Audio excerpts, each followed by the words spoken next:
Good morning friends, welcome to my channel नोकी मोहब्बत और आप देख रहे हैं love with soul season 2। Last part में हमने देखा था कि जहाँ पर जो हमारी रूहानी का रहती है वो बहुत ज़्यादा इंतज़ार करती है कि अब उसे स्मृति अपनी लाइफ का वो इम्पोर्टेंट सच बताएगी, जिसमें स्मृति उसे पहले अपने काम पे लगाती है और उसके बाद उसे गार्डन एरिया में ले जाती है और वहाँ पर उसे बताती है कि उसके लाइफ में ऐसा हुआ था कि तनिक्षा अब उसकी लाइफ का एक इम्पॉर्टेंट पार्ट हो गई थी और उसी ने उसके साथ अब वो काफ़ी कंफर्टेबल हो चुके थे। सनराइजेस देखते थे, उसी के साथ उसका रूम भी शेयर करते थे, लेकिन जैसे उसके डैड आ जाते थे तो वो वहाँ पर जाके अपने बाबा के साथ रहना स्टार्ट कर दी थी।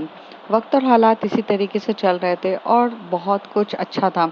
अब दोनों को एक दूसरे का प्रेजेंस और हर चीज़ अच्छे लगने लग जाती है। अब उसके आगे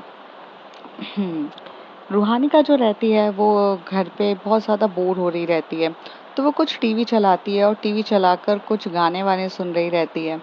तभी जो स्मृति रहती है वो उसी के बाजू में बैठी रहती है और उसके साथ भी वो गाने सुन रही रहती है। तभी स्मृति कहती है कि इस समय के जो गाने हैं उस समय ये गानों से तो ज़्यादा अच्छे हमारे ज़माने के गाने हुआ करते थे।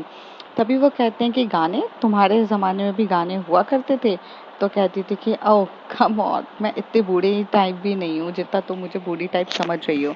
हाँ, हालांकि बस तुम्हारी और मेरी बीच का जनरेशन गैप कुछ ज़्यादा ही है, बट इतना नहीं है। तो तुमने भी कभी किसी के लिए गाना गाया है?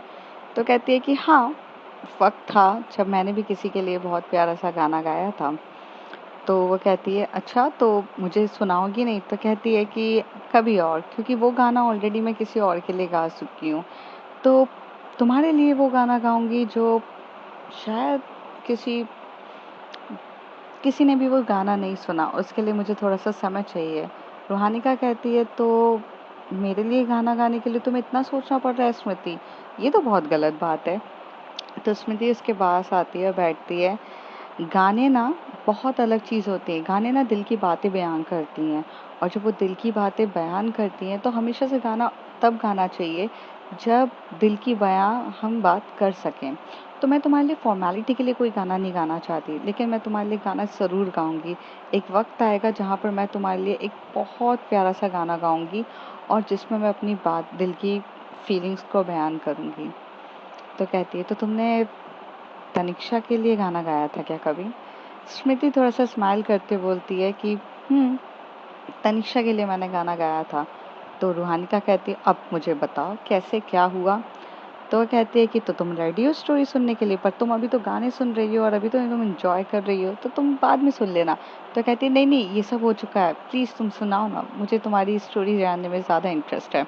और वैसे भी ये गाने रिकॉर्डेड है, मैं कभी चाहूँ कभी भी सुन सकती हूँ, बट तुम जो मुझे बताने वाली हो वो कभी भी सुनने का मौका थोड़ी ना मिलेगा। तभी स्मृति इसकी तरफ स्माइल करती है और कहती है कि रोहानिका, तुम काफ़ी बड़ी हो गई हो, मैच्योर्ड हो गई हो, मुझे इस बात की काफ़ी खुशी है। तभी रूहानिका कहती है कि स्मृति, मैं तुम्हारी जैसी हूँ ना? तो कहती है कि मतलब? तो कहती है कि मतलब तुम भी अपने बचपन में इतनी भोली थी और तुम्हें संभालने के लिए तनिक्षा आई थी, मेरी ज़िंदगी में मुझे संभालने के लिए तुम आई हो। तो कहती है कि हाँ, बट जो मैंने गलतियाँ करी है वो तुम मत करना, इसलिए मैं ये नहीं चाहती हूँ। तो कहती है तो कौन सी गलतियों के बारे में तुम हमेशा कहती हो? तो कहती है सब्र करो, सब्र का फल मीठा होता है और धीरे धीरे सब कुछ पता चलता है। स्मृति कहती है। तभी रूहानिका कहती है ठीक है, तो कंटिन्यू करें स्टोरी?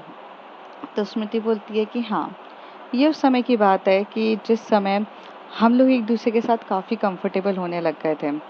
मैं हमेशा से रूहानिका मैं हमेशा से तनिक्षा के साथ वक्त बिताने लग गई थी और अब मैं उसके काफ़ी कंफर्टेबल हो चुकी थी।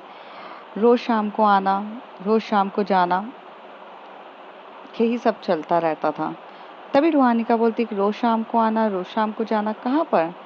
स्मृति उसे बताती है कि वो ये कहती है कि रोज़ शाम को आना मतलब मैं उसके रोज़ रूम पे आती थी, सुबह उठ के से भाग जाती थी और ऐसे ही हम दोनों एक दूसरे के काफ़ी क्लोज होते जा रहे थे। वक्त इसी तरीके से बीतता जा रहा था।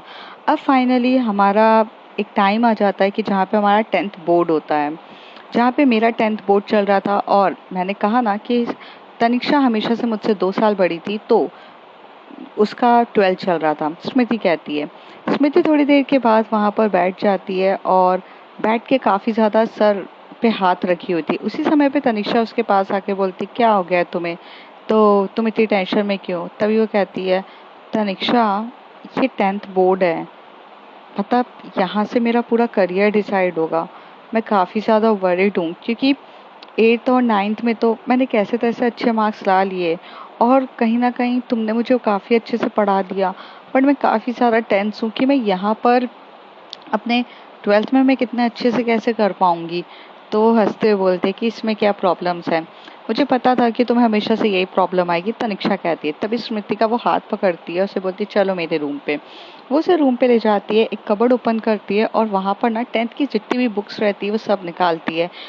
हमेशा से जो स्मृति थी वो यूज्ड बुक यूज़ करती थी तनिष्का की, और तनिष्का हमेशा से वो बुक्स उसको संभाल के रखती थी क्योंकि उसे पता था कि जो उसके बाबा हैं वो बुक्स को अफोर्ड नहीं कर सकते। और तनिष्का में इतनी अकल तो थी कि वो अपने मॉम से जाकर ये नहीं बोलेगी कि इसके बुक्स का भी खर्चा दो, उसका भी खर्चा दो, क्योंकि काफ़ी ज़्यादा मतलब मॉम उसकी ऑलरेडी सब कुछ कर रही थी।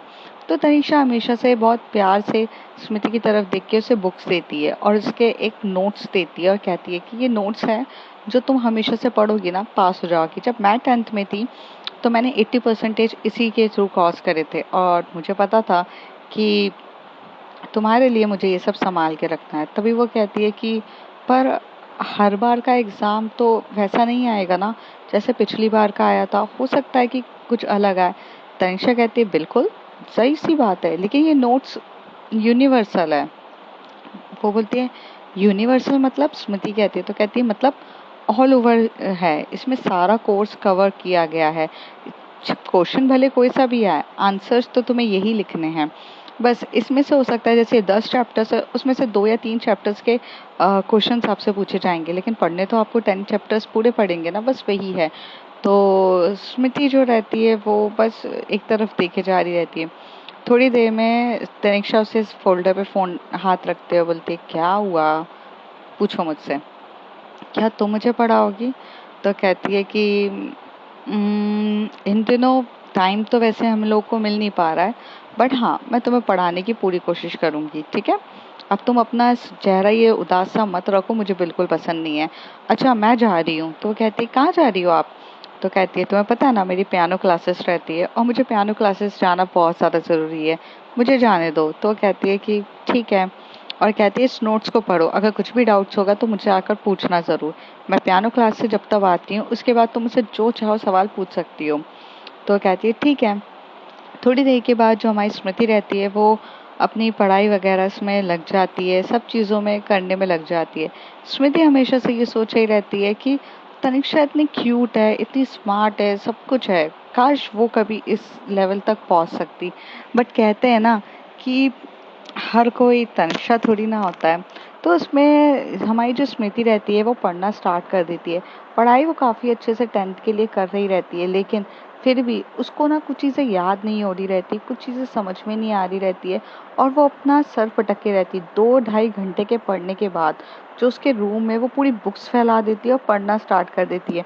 2 घंटे के बाद जो हमारी तनिष्का रहती है वो गेट ओपन करती है और एकदम से शॉक्ड हो जाती है कि पूरा बेड उसका बुक्सों से भरा हुआ है, वहाँ बैठने तक की भी जगह नहीं थी। तभी तनिष्का बोलती है, ओ माय गॉड तुमने लाइब्रेरी ओपन करके रख दी है क्या? स्मृति इतनी सारी बुक्स फैला के क्या कर रही हो तुम?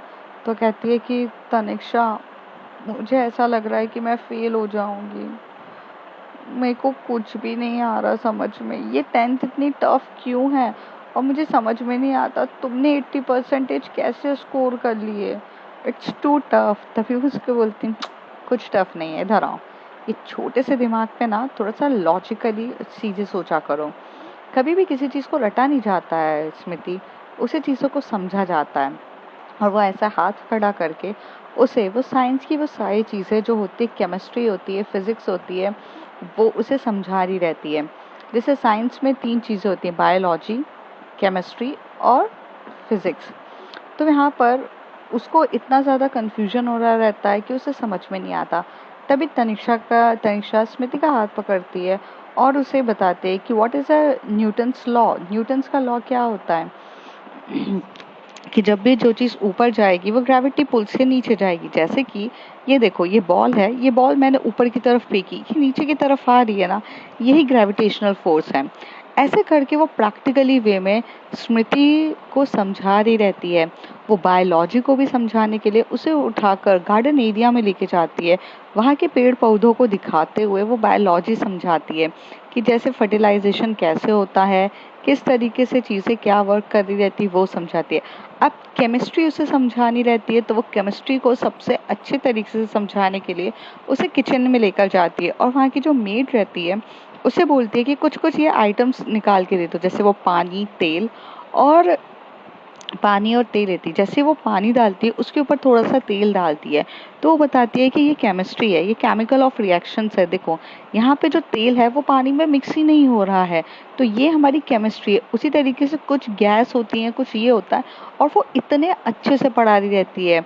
यहाँ पर ये सब चीज़ें देखकर तो स्मृति को अब चीज़ें उसके दिमाग में घुसने लग गई थी। उसे समझ में आ रहा था कि पढ़ाई जो है वो एक रट्टू तोता नहीं है, उसे समझना काफ़ी ज़्यादा ज़रूरी है, और इसलिए उसको इंटरेस्ट भी आ रहा था। अब वो स्मृति के साथ पढ़ना स्टार्ट सॉरी वो तनिष्का के साथ अब पढ़ना स्टार्ट कर रही थी। थोड़े टाइम के बाद उसे सब कुछ समझाने के बाद वो दोनों रूम पे आते हैं, और वो बोलती है कि बुक्स को थोड़ा सा गैदर करो, ये इतना सारा फैलाओ मत। वो बुक्स को समेटने लग जाती है। तभी वहाँ पे जो हमारी जो तनिष्का रहती है वो जाती है और पियानो को बजाने लगती है। पियानो को वो जो सीख कर आई थी वो उसकी प्रैक्टिस करने लग जाती है। तभी वहाँ पे स्मृति कहती है, वाओ तुम इतना अच्छा पियानो बजाती हो। तो वो कहती है कि तुम्हें सीखना है। तो कहती है कि नहीं नहीं, मैं पढ़ाई कर लूँ यही बहुत है। तो वो कहती है कम ऑन, मैं तुम्हें सिखाती हूँ। और ऐसे वो उसका हाथ पकड़ती है और उसे पियानो की टेबल पे बिठाती है, और उसे कहती है, देखो जितना ज़रूरी हमारे लिए पढ़ाई होती है उतनी ही ज़रूरी हमारे लिए म्यूज़िक्स होती है, कुछ चीज़ें होती हैं। और जब आप म्यूज़िक्स को ये सब सुनना स्टार्ट करते हो तो आपका माइंड ना और ज़्यादा चलने लग जाता है। समझ में आया? तो तनिष्का की तरफ स्मृति बहुत प्यार से और एकदम मासूम भरी नज़रों से देखते हुए अपना सर हिलाती है। तभी उसे कहती है कि चलो मैं बताती हूँ। वो उसके पीछे वो बैठी रहती है, हमारी स्मृति उसके पीछे तनिष्का रहती है, और उसके दोनों को हाथ पियानो के ऊपर रखती है और धीरे धीरे बजाना स्टार्ट करती है। और उसकी जो उसके शोल्डर पर जो हेड जाता है हमारी तनिष्का का, क्योंकि वो नीचे झुककर बैठी रहती है। उसको यहाँ पर स्मृति को पियानो सीखने में उतना समझ में नहीं आया था जितना ज़्यादा तो वो उसकी प्रेजेंस को वो फील कर रही थी।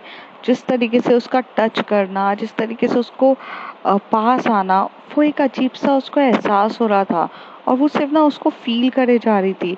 थोड़ी देर में तनिष्का बोलती है, बजाओ ना। तो वो उसकी तरफ देख के बोलती है कि नहीं मेरी बस का तो नहीं है। ऐसी वो हाथ पीछे करती है, लेकिन तनिष्का तो थोड़ी सी ज़िद्दी थी, तो उसमें हाथ उठाती है और बोलती है ऐसे बजाना रहता है। और जब वो दोनों एक दूसरे को बजा रहे रहते हैं तो तनिष्का की नज़रें एकदम से स्मृति की तरफ पड़ती है, जो स्मृति पियानो की तरफ देखने के बजाय उसके फेस के ऊपर देख रही रहती है।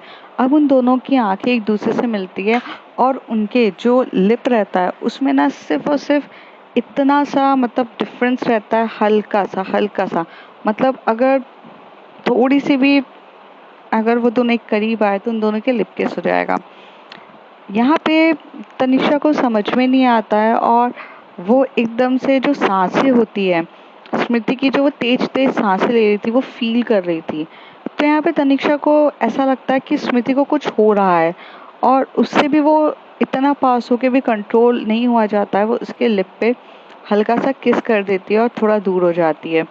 और जैसी वो दूर होती है तभी उसके जो दरवाजे पे जो हमारी नैना मॉम है वो आ चुकी रहती थी।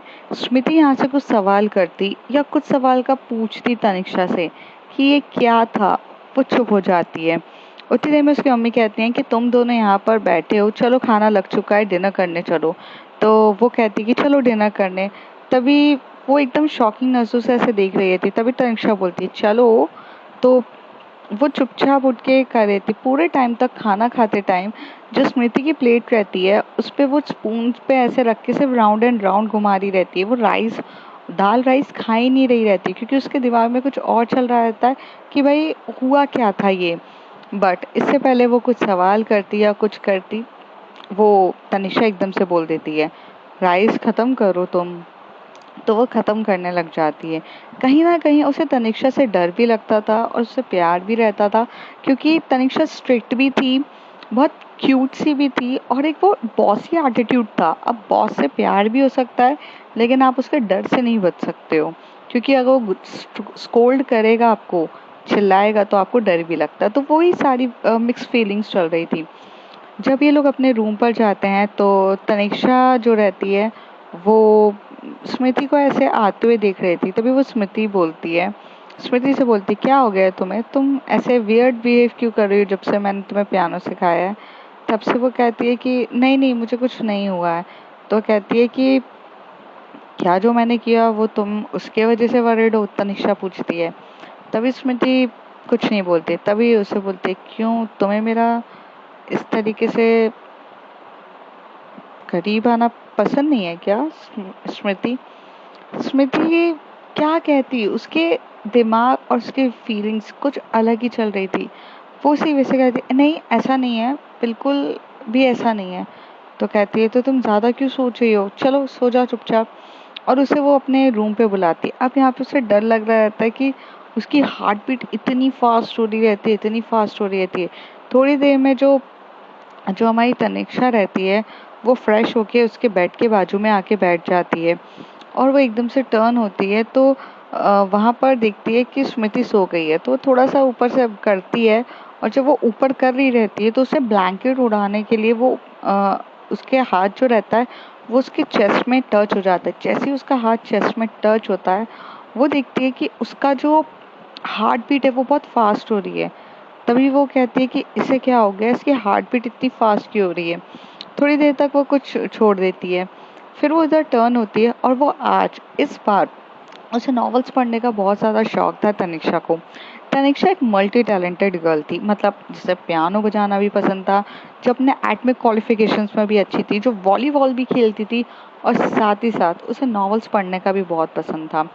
वो रात को बैठ के हमेशा से नॉवेल्स पढ़ती थी।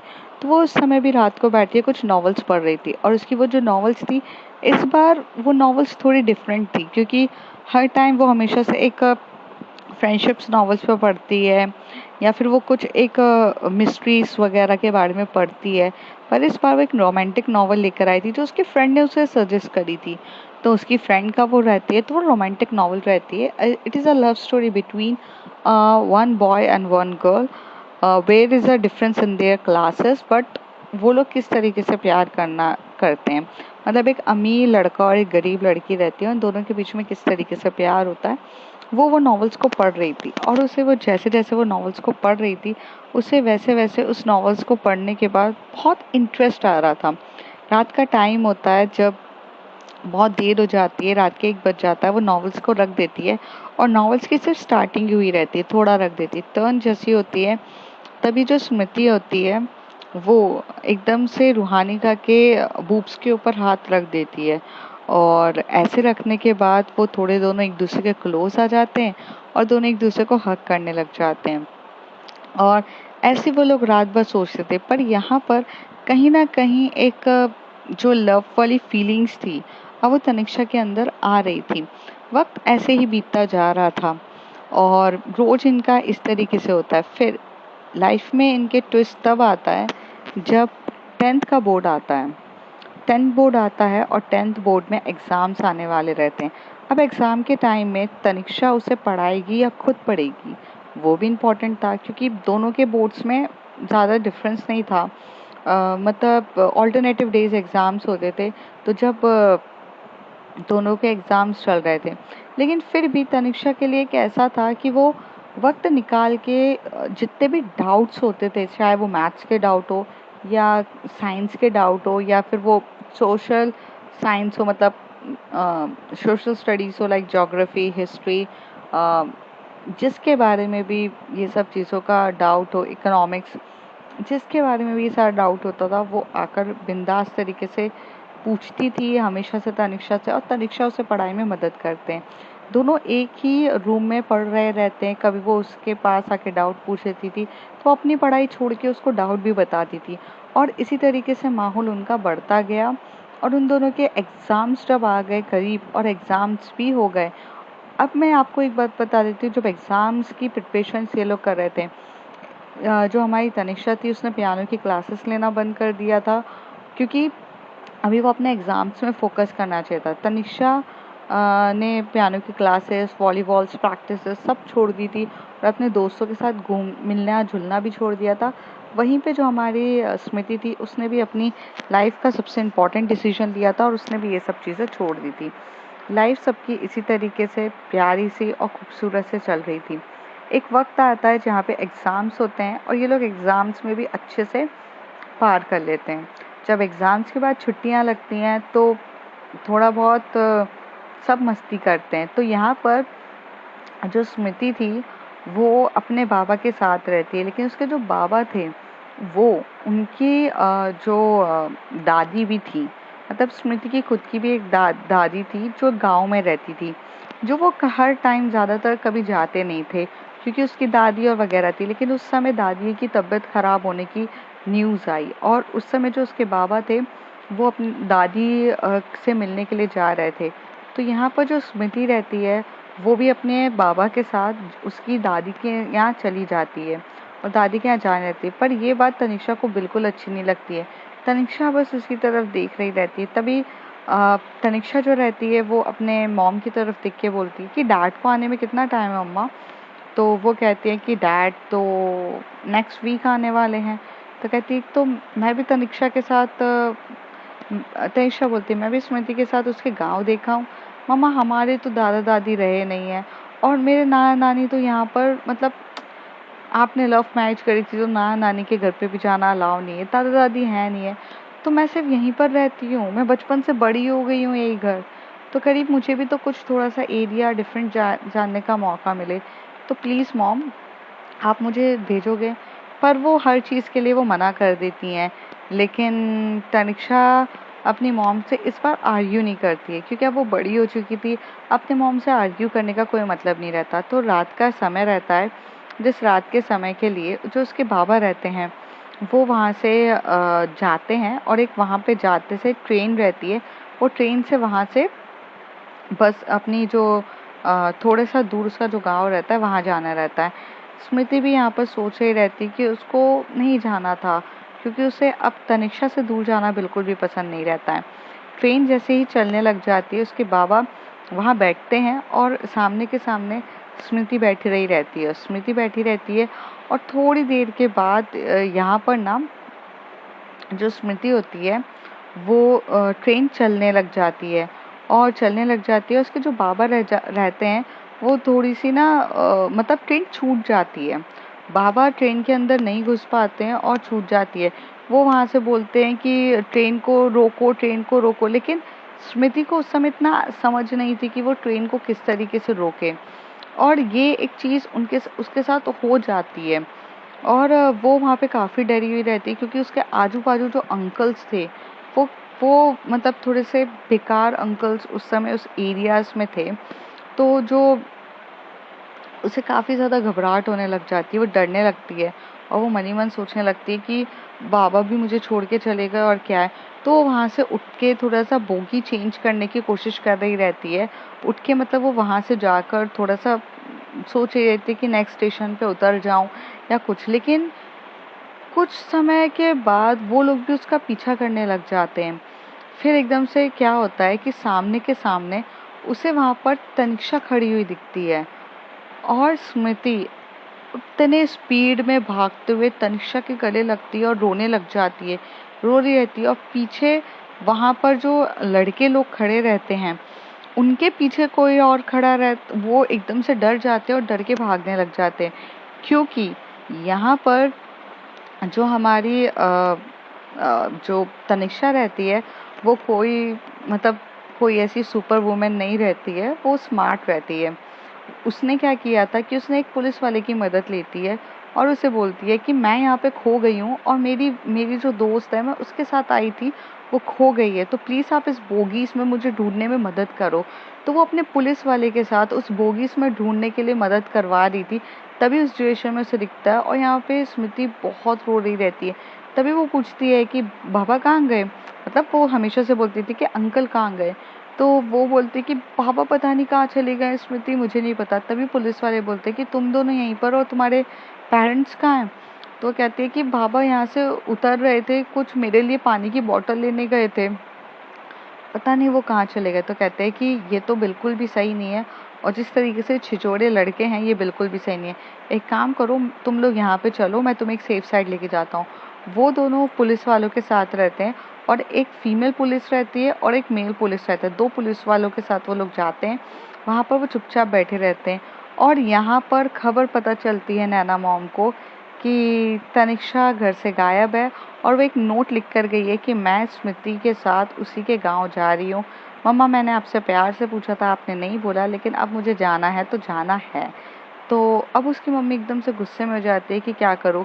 उतनी देर में वहाँ से भागते हुए जो वो हमारा जो ड्राइवर रहता है वो भागते हुए आते हैं, और आते से बोलते हैं कि कुछ करिए, कुछ करिए, मेरी बेटी तो वहाँ कार में वो रह गई। तो कहती है कि तुम्हारी बेटी के साथ साथ मेरी बेटी भी वहीं पर फंस चुकी है, तुम गांव में लेकर जा रहे थे तो तुम्हें अपनी बेटी को तो साथ में रखना चाहिए था। तो सारी सिचुएशन बताते हैं कि वो पानी पीने के लिए गए, यहाँ पे नैना मॉम काफ़ी गुस्सा हो जाती हैं, और वो एक कार लेती हैं और कार में बैठ के उसे बोलती हैं कि चलो फॉलो करो और जल्दी पहुँचो।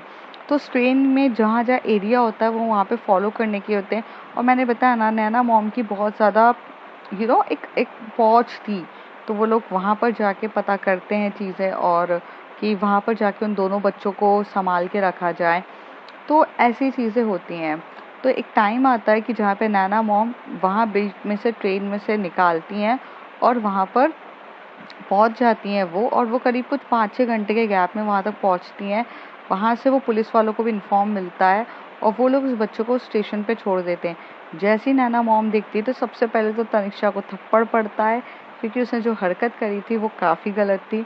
बिना बताए अपनी मॉम को अगर जाओगे तो यही चीज़ होगी। और दूसरा थप्पड़ वो स्मृति को भी मारती है, क्योंकि बेटी तो दोनों ही उसके लिए इक्वल रहती है, कि दोनों इतनी लापरवाह कैसे हो सकती हो।